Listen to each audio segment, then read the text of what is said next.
Hello, I'm Wayne Berry, and may I share with you 6 fatal mistakes that I've continued to see salespeople make during my nearly 40 years in training salespeople and sales managers around the world here now.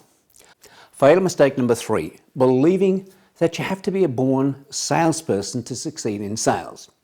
Well, look, it's true that some people are born with a nature and personality that allows them to get along with more people better than others, but the fact is, selling is a skill. And all skills can be learned if we have an interest and a genuine desire to excel in that skill area. It's this desire to succeed which is actually more important, I believe, than our own natural ability. Now, I've known many people during my lifetime who have had far more natural ability than me in certain areas. Perhaps you have too. But they've never developed these areas or abilities. They've lacked the desire and never really gotten serious about becoming really good in these areas. Now, the fact of the matter is I wasn't a born pilot, but my desire to master this skill was so high that I overcome my natural fear of heights, yes, and even motion sickness to become a very good pilot in my early 20s. And I've enjoyed the benefits of mastering aviation all of my life when I've flown in different parts of the world. I was also not born as a salesperson. I was a shy, insecure person who had what used to be called an inferiority complex. I can't even say it, in my early childhood and for much of my teenage years. But my desire was so very high to achieve a high income and the lifestyle that a successful career in sales could offer. So I made a decision to study selling.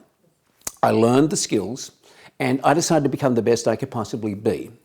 Now, if you have the desire to be highly successful in sales and business and enjoy the rewards that that can bring you and your family for the rest of your life, then you can do this too.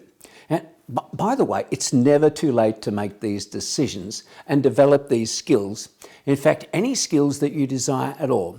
What comes to mind is Carmel, one of my most successful graduates. Carmel decided to do a Top Gun program when she was 62 years of age, and by 65, she'd quadrupled her income and built a very successful business that she continued to enjoy well into her late 80s when she decided to retire again. Now, Mike, one of my closest friends that I used to fly with about 40 years ago, he called me a few years ago and said, "Wayne, I've wanted to be able to make this call for about 40 years now. I've wanted to be able to call you and say, Wayne, would you like to come flying with me? I've just got my flying license and I'm ready to go." Now, Mike had retired and then had the time to pursue the goal of learning to fly. I now actually fly fairly regularly with Mike and he's a darn good pilot. You know, you're never too late to become extraordinary in any area of your life, if that is your desire.